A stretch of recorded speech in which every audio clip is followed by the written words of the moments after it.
Hello everyone, welcome back to my channel. I am honored to have back with me again Mr. Scott Ritter. Always grateful for Scott's time, especially being so busy. The most seek out military expert in the world, in my opinion. And it's not a joke. Welcome back, Scott. Oh, thanks for having me. So today, before we start, I just want to remind all of you to be kind, be gracious, and to check out all the links down below. If you want to find Scott, you already have all the links down below the live stream. Also to me, if you're interested in supporting Scott's work, my work, you know what to do. Let's jump into my first question. That is, actually, I want to start with President Putin's words that were spoken during the Security Council meeting. I think it was yesterday, if I'm not mistaken. And said, in regards to the Palestine-Israel conflict, in this context, I want to address. When you look at the children covered in blood, elderly dying, medical services dying, it makes you clench your fist and cry. I cannot say it any other way. Russia is fighting for our future, for all of this on the battlefield. Palestine can only be helped by fighting those who are behind this tragedy. How do you win this battle, Scott? Look, this is a tough one. I mean, when we talk about Ukraine, we talk. We have spoken about the lack of logic on the part of the Ukrainian ultranationalists. They are blinded by their hate, by their belief that they are supreme. That's the problem. They are a superior race. The Russians, Poles, etc., are subhuman, and we've said that it's how do you defeat this? I mean, you can militarily defeat something, but how do you overcome the ideology of deep-seated hatred? And the reason why I talk about Ukraine is when we look at Israel today, it is governed by a racist government that believes in Jewish supremacy, and it's because it's religious based and biblical based. They use terms from the Bible that specifically deal with non-Jews as subhumans, as animals, as less than worthy of life, people that are worthy of being eradicated. Now that's Old Testament stuff, but a lot of what's happening in Israel today through political Zionism, it's a covenant between God and the Jewish people, according to the Zionists, to return the Jews to their homeland. And they are talking about, a homeland defined by the United Nations in 1948 or modified by the reality of conflict in 1967 or 73. They're talking about the total eradication of non-Jewish populations to create a greater Israel that is even bigger than Israel currently exists today. Israel as a nation under political Zionism can only exist by suppressing the humanity of the Palestinians, denying them a homeland, denying them dignity, denying them life. This is a reality. How do you resolve this? It's the only way this can be resolved is to eradicate political Zionism, just like the only way to solve the Ukrainian problem is to eradicate the Banderist ideology. But the moment you say that, the moment you say, political Zionism is an evil on the face of the planet that needs to be eradicated, you're accused of being anti-Semitic. And that's the other problem, is that the world is incapable of having an honest dialogue about Israel. I, for instance, and there's people can disagree with me all they want. That's their right. I believe Israel has a right to exist. I believe that the history of the Second World War, combined with the history of anti-Jewish pogroms in Europe and in Russia, have created the necessity for a homeland for the Jewish people. But this homeland can't exist at the expense of others. That was the whole concept of what was going on with the division of the British Mandate, as imperfect as it was. And I'll be the first one to say this whole process stinks to high heaven. But it's a decision that was backed by the United Nations. The nation of Israel was created.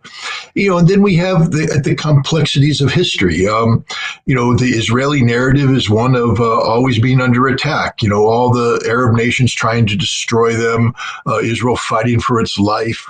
Israel has an inherent right to self-defense. Well, every nation has an inherent right to self-defense. It's under Article 51 of the United Nations Charter. But Israel has taken the concept of self-defense and perverted it, because self-defense means that they have a right to do anything they want based upon what they desire to achieve the results they want. And that's just not the way the world works. Israel's self-defense does not allow it to commit mass atrocities against the Palestinian people, this collective punishment of the Palestinian people. It doesn't allow them to steal the land of the Palestinian people. It doesn't allow them to rewrite history in a manner that's convenient to Israel. We are sitting here today watching the Israeli ambassador to the United Nations affix a yellow Star of David to his clothes, as if somehow what's happening in Israel today is related to the Holocaust. Well, there is a relation. But if he was going to be honest about this relationship, he'd be putting the swastika on him and the yellow Star of David on the Palestinian people, because the tables have turned. It's Israel that is the aggressor. It is Israel that is the oppressor. It is Israel that is illegally occupying land, and it's the Palestinians that are being oppressed. When you take a look at the Warsaw Ghetto Uprising, people talk about the heroism of the Jews in the ghetto who rose up against the Nazis. They were freedom fighters. They were liberators. They were this. They were that. Please, people, understand that what Hamas did on October 7th was very much in that spirit, rising up against the Israeli oppressor, rising up against the Israeli occupier. Now, were there excesses? Undoubtedly there were, but we don't know, because Israel is in charge of that narrative. Nobody's paying attention to the Hamas version. What we do know is Israel was humiliated militarily. They weren't just asleep at the wheel, they were incompetent. 2 battalions of the Golani Brigade, the elite infantry brigade, were defeated in a stand-up fight against Hamas. The 13th Battalion, the 51st Battalion. That's embarrassing. Hamas shut down the intelligence unit. A lot of soldiers died. A lot of civilians died too. But a lot of these civilians, we don't know the exact percentage yet, but it's going to be significant, were killed by Israeli forces through counterattacks, through crossfires, through the panicked aggression that Israel did when recapturing these kibbutzes where Hamas was co-located with civilians that they had taken hostage. And people say, well, Hamas took people hostage. Do you guys know that there's 5,000 Palestinians in prison in Israel today, or more? That number, we don't know, because the Israelis don't fully report it, but thousands of Palestinians are in prison. And they're in prison for political crimes, for existing. And Hamas has a covenant with these people. It says, we will get you free. And so don't sit here and condemn Hamas for taking hostages when the purpose behind that hostage taking is to facilitate an exchange of prisoners, because Israel's been taking Palestinians hostage for decades. This is conflict. It's horrible. I believe that, the ideal solution would be not to have any of this, but we're at a inflection point in the history of the Middle East where if you're going to talk about solving the Israeli-Palestinian issue, you have to realistically be talking about the strategic defeat of political Zionism. And then, of course, you can't say that, because in order to, what you mean by that, and what I mean by that, is Hamas must win. And when I say win, I'm not talking about from the ocean to the mountains, from the river to the sea. I'm not talking about the eradicate. I'm talking about Israel being strategically defeated, so that when they come to the negotiating table, they don't come with the arrogance of the victor. They come with the humility of a nation that must find a compromise to the way things currently exist, because it's unsustainable right now. If this thing isn't resolved in favor of Palestine, and what I mean by that is, at a minimum, a 2-nation state, or two-state solution. Some people say that's undoable. Some people are saying it's got to be a single-state solution. I'll leave that up to the experts and the politicians. But it has to be different than what is currently exists. What currently exists today is unsustainable. You have a situation where Israel is holding millions of people hostage in open-air concentration camps. It's not sustainable. Vladimir Putin is 100% correct. We clench our fists, tears roll down our faces as we look at the images of what's happening in Gaza today. And there's only one wrong side here, and that's Israel. Israel didn't have to do any of this. Israel could have opted out of all of this. What happened on October 7th was an embarrassment, just like what happened on September 11, 2001 was an embarrassment to the United States. We were attacked. Thousands lost their lives. The best thing we could have done at that point in time was fall back, regroup, and ask ourselves, how did this happen? Why did this happen? And how do we make sure it never happens again? But that's not what we did. We didn't turn to the world and say, work with us to resolve the myriad of problems that led to this attack. What we did is we went to war against terrorism, the global war on terrorism. And then we invaded Iraq, which had nothing to do with the global war on terrorism. We declared war on the Taliban, who were ready to help us to deal with the issue of al-Qaeda. People need to study Pashtunwali, the concept of the Pashtun tribal code, where if you invite people in, like the Pashtuns did, al-Qaeda, that if they carry out a crime, then the Pashtuns will resolve that. Al-Qaeda said, or the Taliban said, if you share your intelligence that proves that al-Qaeda was behind this attack, then we will resolve this issue. But that's not what we wanted. We wanted revenge, blind revenge. We wanted to slaughter people, wade into people, as Israel wants to do right now. And what happened? We lost every conflict we were in. We haven't won any of them. And our reputation around the world has collapsed. We have triggered events that have led to the geopolitical changes we're seeing right now with the rise of a multipolar world, the shrinking of American unilateral dominance. All that's because of our overreaction on 9/11. The Israelis are overreacting about October 7th, and they're going to lose. They're going to pay a price. It's a strategic mistake on the part of Israel. But if you want to solve this problem, you cannot be talking about a return to the status quo ante, because that just means the problem hasn't been solved. We're going to continue this continuous cycle of violence. To solve what's going on between Israel and Palestine today, Israel must suffer a strategic defeat. Thank you, Scott. It seems to me that Putin knows the West better than the West knows itself. After all those years he spent in presidency and all the presidents he's seen, all the leaders he met, it looks like he knows actually more about the West than they know themselves. And I want to ask you, when they report on those military targets, they say that Israel attacked 300, 430, whatever is the number of military targets in Gaza. What are those military targets, Scott? Well, first of all, we need to understand this. Israeli intelligence isn't that good, because we know they're not good. I mean, it's really not a debate anymore. They were asleep at the wheel when this attack took place. Yeah, we're going to find out that intelligence is a system. There's an intelligence cycle. It's not just, you don't have good intelligence because you can intercept a phone call. That's collecting data. You don't have good intelligence because you could make observations. That's collecting data. The collection of data is just part of it. The data is just raw data. It doesn't become intelligence until it's refined, until it's assessed, until an analyst sits down and starts asking the right questions and getting answers to those questions from this data, and then putting together in a product that informs in as accurate a fashion as possible about the reality of what's going on. That's intelligence. Israel's pretty good at data collection. What they did poorly in was the final product, the intelligence product presented to the decision makers. And so suddenly we're supposed to believe that after this huge failure, that now Israel has perfect intelligence.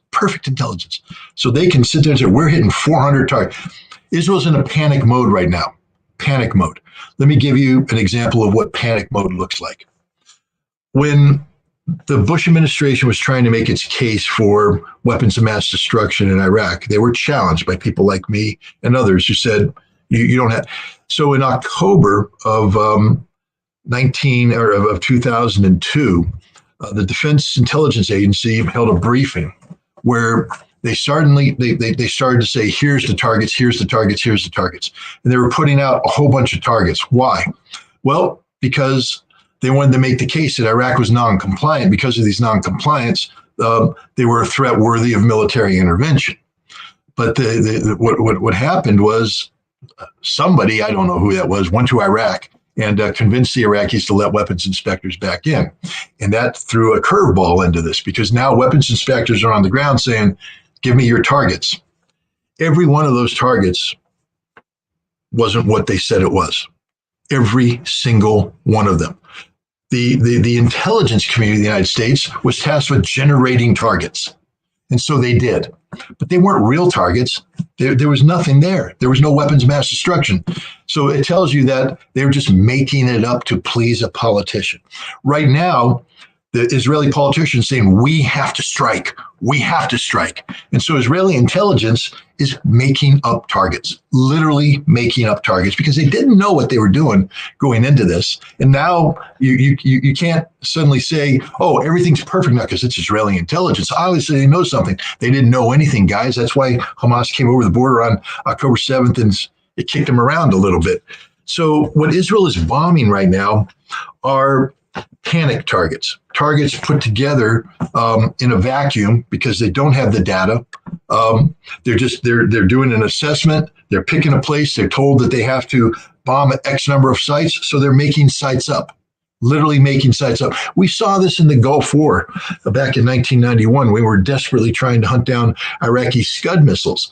The targeteers were just basically saying, we don't know what to do with this. So they bombed everything.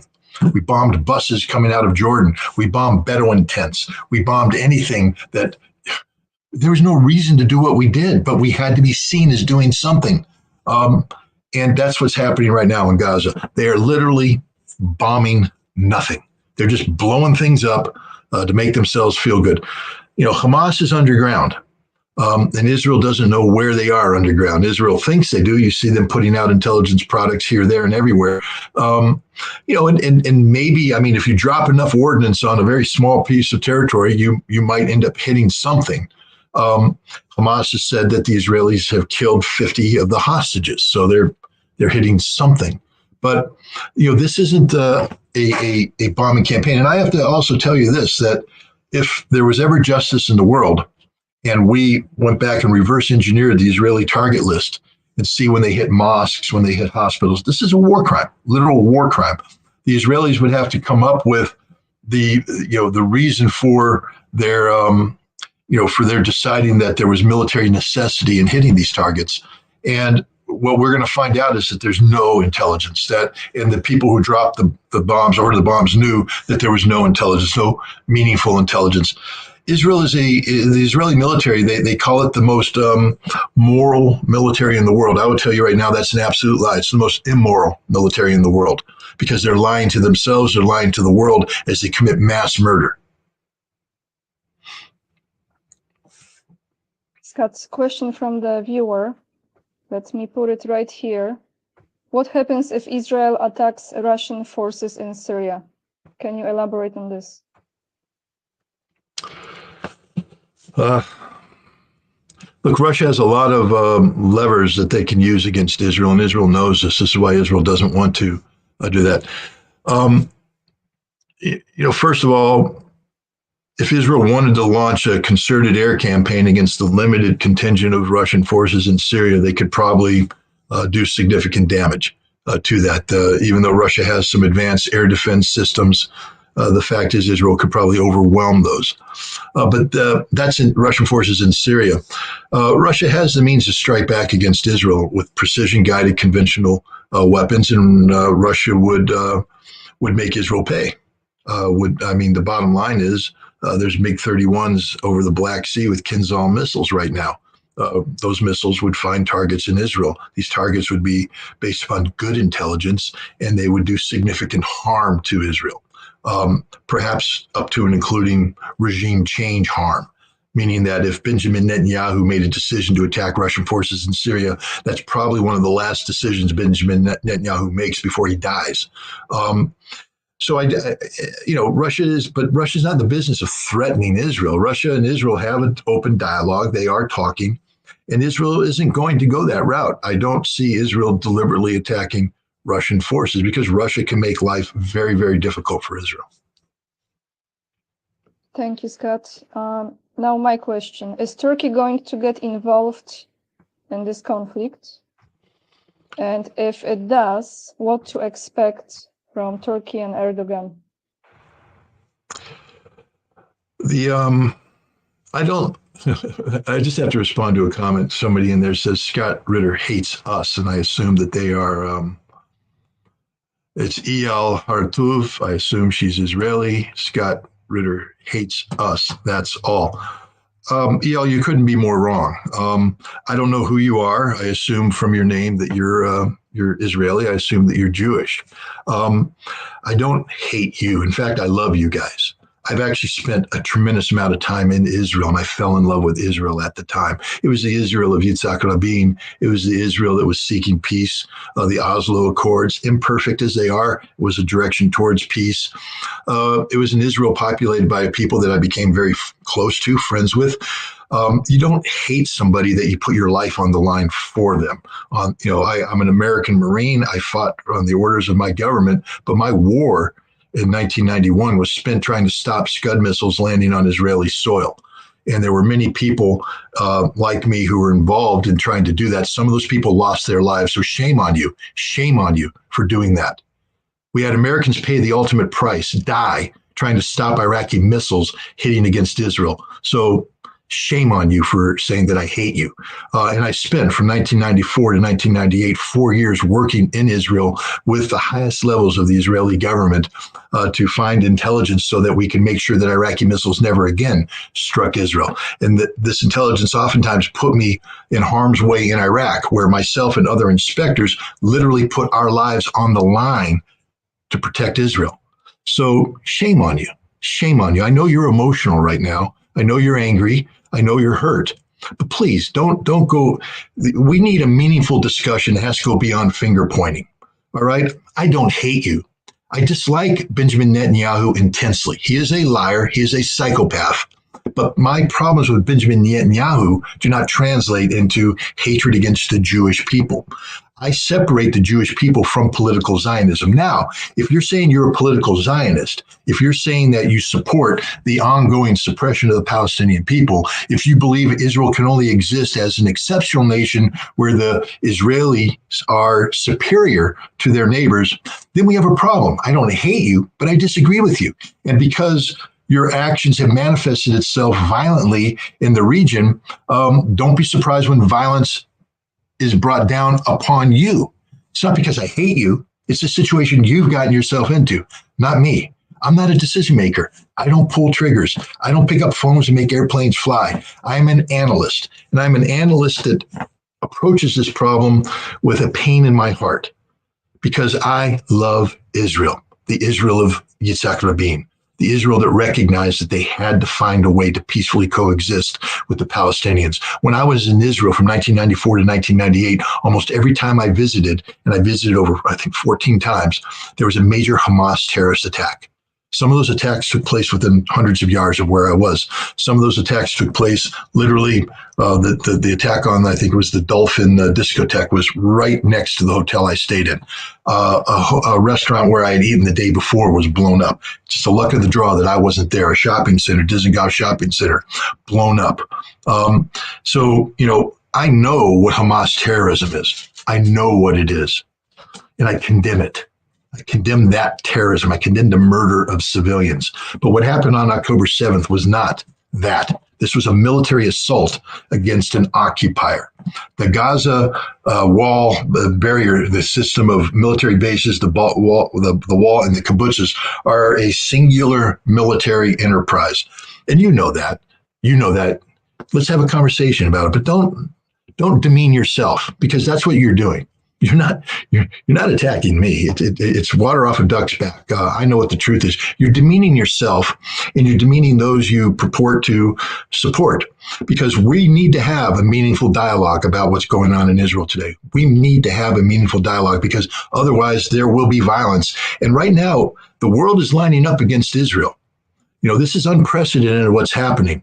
And you need to be concerned that this hatred, this anger, as President Putin said, the clenched fists and the tears don't manifest itself into actual hatred. Because once we cross that path, what happened in Dagestan will happen all over the world as people rise up in blind hatred towards Jews, not Zionists, not political Zionists, Jews. And there's the problem, because Jews aren't guilty of anything. Just like Muslims aren't guilty of anything, Christians aren't guilty of anything.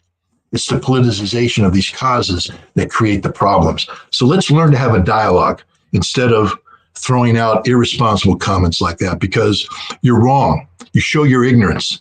And I can forgive you because I know that you're coming from a place of pain. But, forgiveness only goes so far. If you don't change your ways, it doesn't matter that I forgive you. It doesn't matter that I'm willing to have a conversation with you. There will be people out there that don't care anymore. They will translate the fear, the anger, the frustration into hate. And that hate will be manifested violently upon you. So I'm trying to help you save yourself. Break out of this paradigm of accusations and start sitting down and reflecting in an intelligent fashion on the situation that is today. Think beyond the bombs dropping on Gaza and think what happens the day after the bombs stop.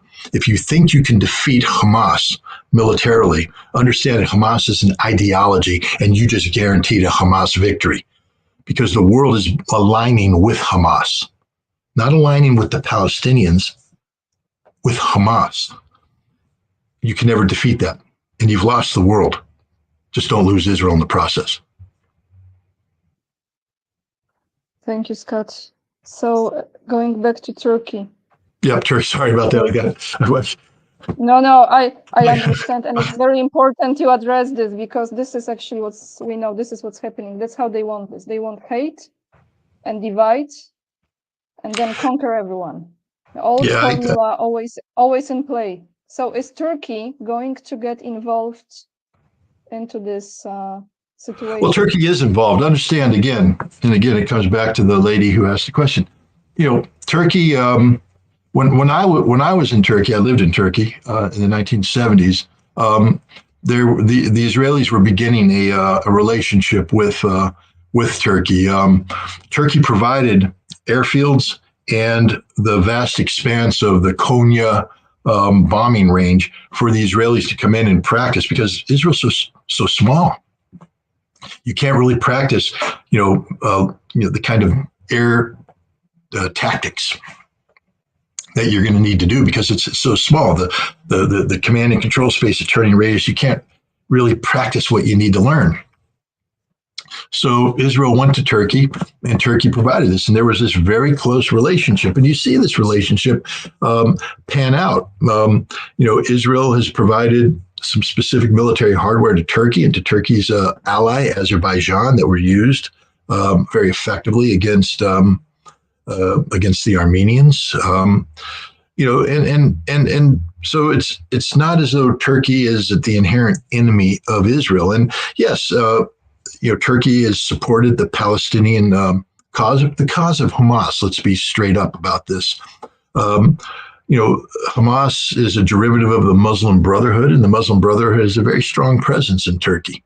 And so, Turkey supported that. They've never called Hamas a terrorist organization. They've always viewed Hamas as a political entity, and they've worked with Hamas in that fashion. In 2014, when Israel had another go around with with Hamas and the Palestinians, Turkey took umbrage. And if you remember, there was the famous case of a Turkish ship trying to bring aid to Hamas, and Israeli commandos boarded, and there was a tussle and all this kind of stuff. But they repaired relations. Left to its own devices, Turkey, like almost every one of Israel's neighbors, will try to make peace with Israel, try to work forward in a way that their countries align.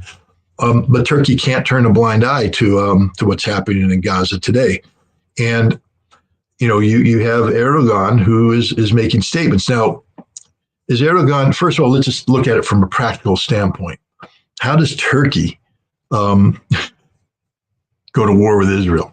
From a ground perspective, Turkey would have to, enter Lebanon or Syria. They don't have great relations with the Syrian government right now.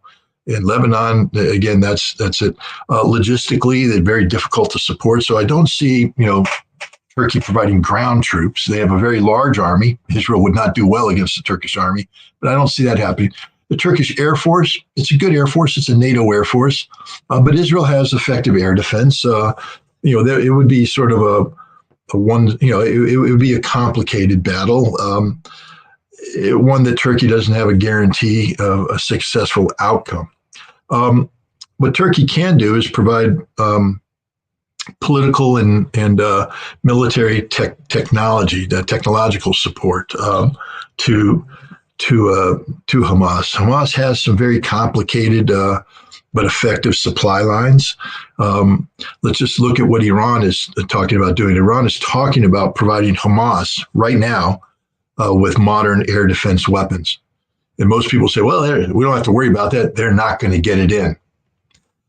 They might, because they've perfected the art of getting into Egypt and getting under, through a tunnel under the ground to Hamas.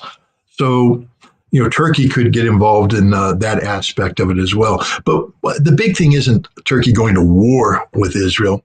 It's Turkey aligning against Israel. Turkey's a NATO member. It's NATO. This shows that NATO doesn't have unity on this issue. NATO's fundamentally divided on this issue. Turkey will not allow NATO to pass, because NATO is a consensus-driven organization. So there's not going to be a NATO response in support of Israel because Turkey won't allow it. There's not going to be NATO air defense going on Turkish soil because Turkey's not going to allow it. And Turkey, can make common cause with Iran, and that's an important thing. That if Turkey and Iran align themselves, Israel is starting to get real problems. And if Turkey, Iran, Algeria align themselves, now we're starting to see a crescent surround, and then we can bring it in and God forbid for Israel if Egypt ever decides to get involved. I mean, there was this Israeli plan that was leaked to the press that talked about, pushing the 2 million Gazans out into a tent city in the Sinai. That's a declaration of war against Egypt, and Egypt will respond accordingly. Egypt has 2 armored divisions that are currently being brought up to full combat strength in the Sinai, 400 tanks. Israel doesn't want to have to deal with that. And, we haven't even begun to talk about what happens if Hezbollah, with its 200,000 rockets, 100,000 of which are precision-guided munitions capable of, striking, with up to 1 meter accuracy any place in Israel. Turkey speaking out against Israel like this and throwing its weight in on this, not just against Israel, but to speak of warlike deterioration of relations, is part of the overall shift in the mood of the world towards Israel. So Turkey is a trendsetter in that respect, and that's where the danger comes in, not from what Turkey could actually do, but the fact that Turkey taking this posture now creates a center of gravity around which others can collect. Thank you, Scott. Do we have time for 3 questions?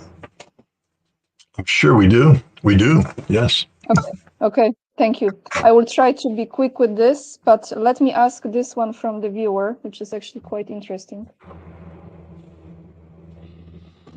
What will the implications be for American Jewry if things go south for Israel? It's not just American Jewry, it's international Jewry. Look, we do have to be real here. There has been, and there is, and there will always be anti-Semitism. And it's ugly. There's no justification for anti-Semitism.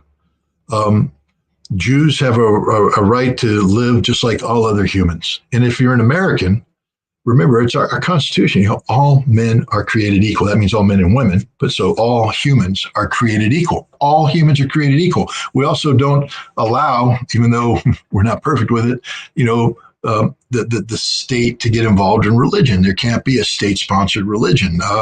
So you're free to practice your religion, free from persecution, free from fear. That's the way it should be. And America has struggled over the years with anti-Semitism, but it's never been perfect. I think, look, I'm not Jewish, so I can't say. Just like when I talk about racism, I'm white, as white as you get. So really, it's impossible for me to speak from a true, position of knowledge about, the reality of living in racist America.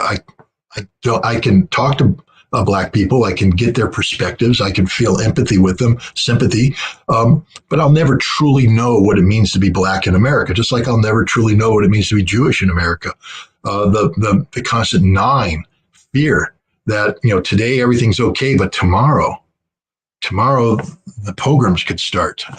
That's a constant fear. And it's a duty and responsibility of every American to make sure that no Black person feels fear because of their race, and no Jewish person should feel fear because of their religion.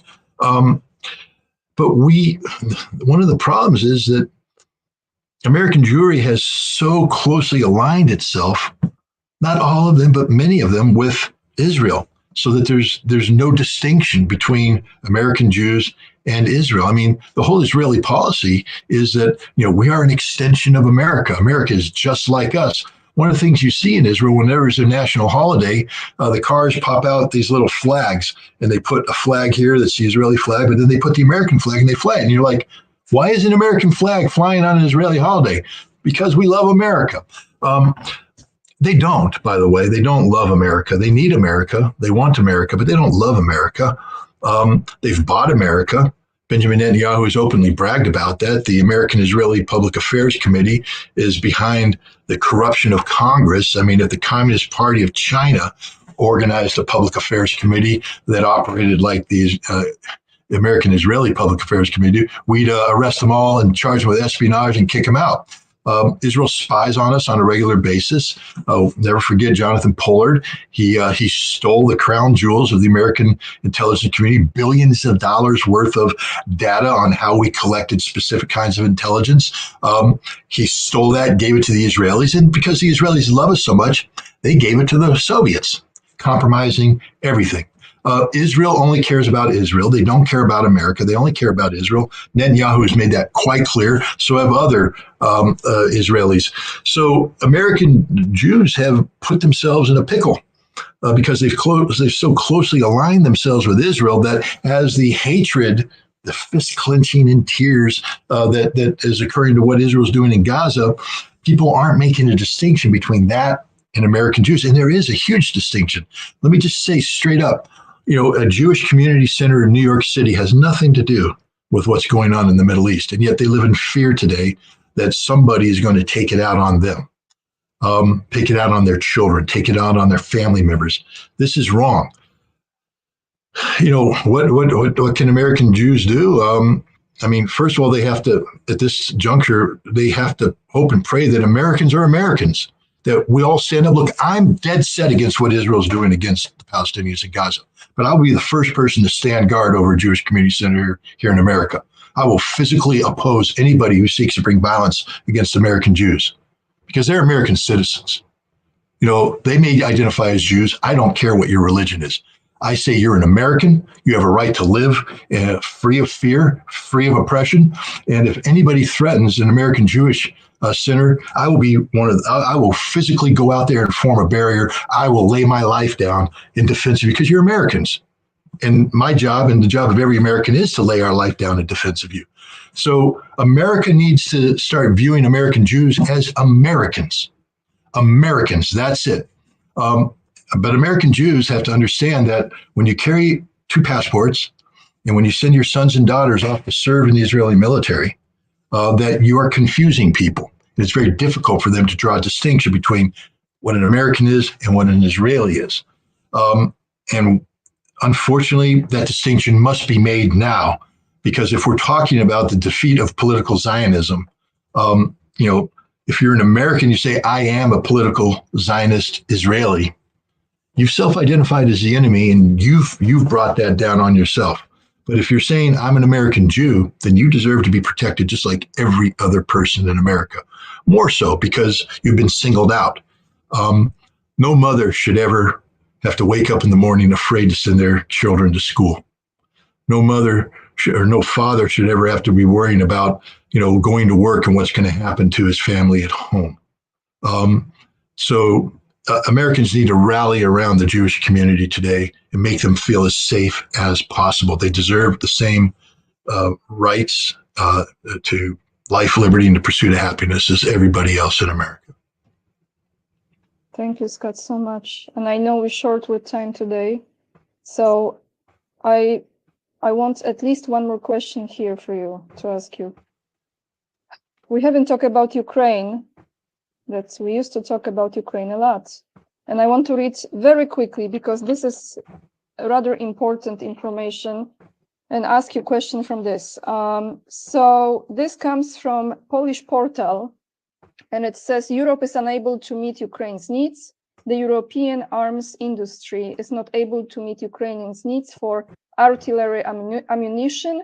To provide Ukraine with enough artillery ammunition, the European military-industrial complex will need between 7 to 14 years. This opinion was presented by the Ukrainian portal Defense Express, which specializes in the subject of weapons. The journalists analyzed a report by the Norwegian company Nammo, I think you say the name, which is one of the largest ammunition manufacturers in Europe. They estimated that today the whole Europe is able to produce about 500,000, 500,000 rounds of ammunition per year. Meanwhile, Ukraine's demand is about 600,000 rounds of ammunition per month. Sorry, everyone, for my long question, but it's important with details. What I want to ask you is when the last missile will be fired in Ukraine? The last missile will be fired in Ukraine when the Ukrainian army is defeated and the Ukrainian government surrenders. Hopefully that's sooner rather than later. The data you brought out shows just how difficult a situation Ukraine finds itself in. And it also underscores just how impressive the Russian military, success has been. Because Russia's not just fighting Ukraine. Yes, it's Ukrainian soldiers that are paying the cost in their lives, hundreds of thousands of them, very tragic loss. But they've been backed up by the collective economic and military might of the West. Russia is fighting NATO. Russia is fighting the United States, and Russia is winning. And we're getting at the point right now where I think NATO is waking up to the fact that no matter what, they not only can they not help Ukraine win, but they can't help themselves get positioned to defend. NATO, they committed a strategic error. I don't know if everybody saw the U.S. News and World Report study that came out yesterday. For years, they do a power structure, power ranking. And for years, it's been America, Russia, America, Russia, America, Russia. Now, for all you people out there that watch American media, you're going to be saying, well, Russia's getting their butts kicked. They're losing a lot of guys. Their leadership's incompetent. Their defense industry can't produce enough weapons. They can't do this. They can't do that. They can't do that. Russia just surpassed the United States as the most powerful military in the world. That's not, I've been saying that for some time, but that's U.S. News and World Report. They've come out and said this. That's an American, very conservative American outlet. Now, how could Russia possibly become number one if all that stuff that you're reading about the demise and the defeat and the incompetence is true? Because it's not true. Russia has actually become the most competent military force on the planet. They're not perfect. And everybody, what do you mean, Scott? They lost a battalion. Hey, it's war, dudes, against the Ukrainian army. It's already shown themselves willing to sacrifice lives to fight against the Russians. Of course, Ukrainians are going to kill Russians. You think it's free? You think war's free? War's not free. Russia is paying a heavy price, but Russia is winning against the Ukrainian army, hundreds of thousands strong, that has been backed by hundreds of billions of dollars of the best military technology the West can provide. And Russia's still beating them. But it's not just that. You remember Jan Stoltenberg back in the Vilnius summit talked about the need to create a 300,000 strong rapid response force. Well, they can't do it. I mean, that's one of the things that this report's saying, because if the defense industry can't build the shells necessary for Ukraine, what are they going to do when you build that 300,000 response force? What are they going to go to war with? Do they have artillery pieces? Does those artillery pieces need ammunition? Where's that ammo coming from? Because NATO's gotten rid of all their ammo. So not only can't they supply Ukraine, they can't even supply themselves. What has Russia done meanwhile? Remember, NATO, 300,000. NATO, 300,000. Russia just increased their military from 900,000 to 1.5 million. That's 600,000. And it's done. It's happening. They're formed. And how are they being equipped? Through Russian defense industry. Russian defense industry is not only supporting a winning effort on the ground against Ukraine, but at the same time, they're building up 600,000 strong military force. Russia's the number one military in the world today, ladies and gentlemen. And it's not just by the size, it's the competence. Russia made a lot of mistakes. They've learned so much. They've learned how to mobilize. That messy 300,000 partial mobilization exposed some flaws. Russia has fine-tuned that. They just mobilized 600,000 men, guys. 600,000. That's on top of the 300,000 they already mobilized. That's on top of the 300,000 volunteers. This is 600,000 additional people that they've mobilized, that they trained, they're equipping, they're organizing the units, and they're deploying them to new military districts. Ask the Finns how it feels to have 70,000 new Russian soldiers on their borders. Not too good, does it, Finland? Should have thought twice about joining NATO. And how's NATO going to help you? They can't even build this 300,000. NATO's got nothing. They're empty. They're bankrupt. Their economies are collapsing. The Russian economy is doing all this and still expanding. The Russian economy is supporting a war, supporting a major military buildup, 600,000 strong. Let's look at the United States. We had a recruitment goal last year of 60,000 for the United States Army. They're 6,000 short. They can't meet it. And now you have people saying the United States needs to increase its conventional military force. And we're talking about increasing, 150,000, 200,000, 150 to 200,000. And we can't do it because we can't recruit to it. We can't recruit to it. We can't even meet the 60,000 we need to sustain what we got. And we're talking about going up by 150. Russia just expanded by 600,000, ladies and gentlemen, 600,000. Number one military in the world. That's the reality. Scott, thank you. Thank you so much for coming on today. I want to say that there were some questions from the viewers that we haven't addressed because today we are short with time. Scott agreed to have this live stream with me. He's very busy, many interviews. So we will address those questions in our next live stream next month. And I just want to say to all of you who have been watching, I appreciate you guys. Please don't fight one another. This is the only way to finally find some peace in this world. Let's just have those meaningful conversations. Let's hear one another. And if you appreciate this live stream, share this video with those who would be interested. Support Scott's work. All the links are down below. And we see you in the next one. Bye, everyone. Let me just say one last thing. Okay. Again, my wife tells me never read the comments, but I disobey. I'm a very bad person.